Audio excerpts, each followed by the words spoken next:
sometimes it feels like the biggest hurdle is just engagement, and like you can't hold someone's attention longer than a TikTok video. What is all of this screen time doing to our brains, and could the impacts be long-lasting, especially for kids?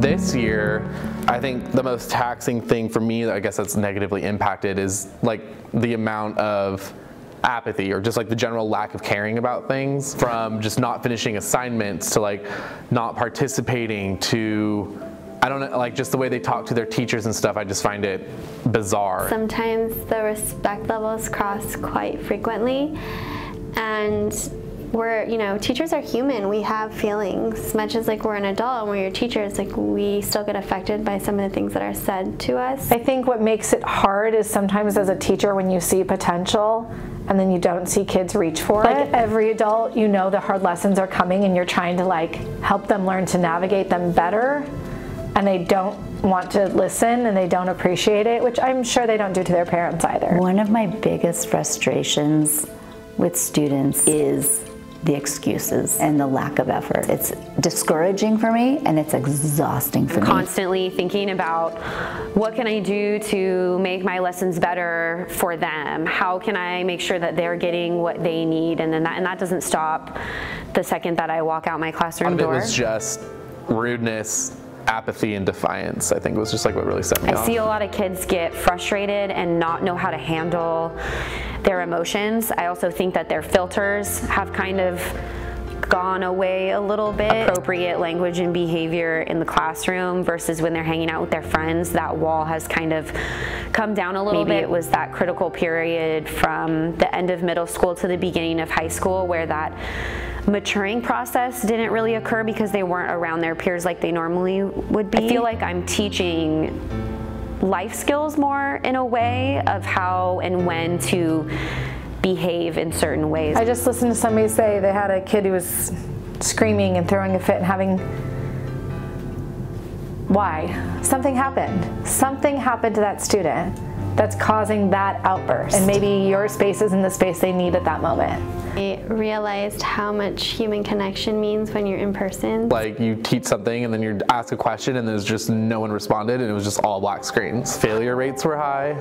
So then you're like, is it something that I'm doing? Is it just like COVID? And then obviously just no one knew what they were doing. I think we all learned that we were not adequately prepared to be relying on email or messaging services. Really, the best results come from face-to-face with students. They hear you, they understand, they can ask questions. I'm glad to see human connections again, and I'm glad to see people's smiling faces. And I'm just happy to be able to share my culture with the kids and people participating more. Seeing who students are as like whole individuals outside of like just being like a student is really cool. And then like just getting to know them as like people and like, I don't know, like what they want to do and like what they're inspired by and stuff. That's really cool. Like last year, which was like weird because when we came back and we had people for like a week, or like once a week or whatever, this one kid was like, I heard it from his mom, and then she was like, oh my god, like you were such a huge help, like because of you he like came out and like all this stuff, and like you have no idea like how important that was, and like it's a big impact on his life. Small things we do where we feel like we have such a small role in people's lives ends up being a lot bigger in the grand scheme of things, I guess. It's the saddest story. I had a student a couple of years ago. He just was never like the student who raised his hand or anything like that. And this particular student happened to come in. I could tell he was having a really rough day. I offered to send him to the counseling office. He refused to go. Happened to see that student walking home that day. He saw me, I saw him, we had waved at each other.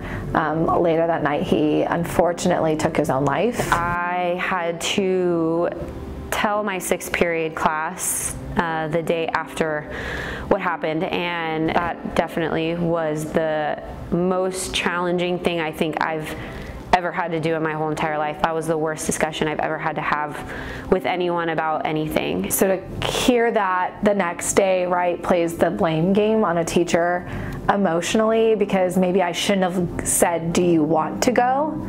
maybe I should have forced the meeting. Like, you just play those games, like, what could I have done to save this poor student? I went home and was wondering, did he ever say anything to me that should have been a red flag? Did I not hear him when he was asking for help? You don't stop thinking about it for a while, and then it makes you a lot more aware moving forward of like what your students might need from you as a human, as opposed to just a teacher of content. I love my students so much.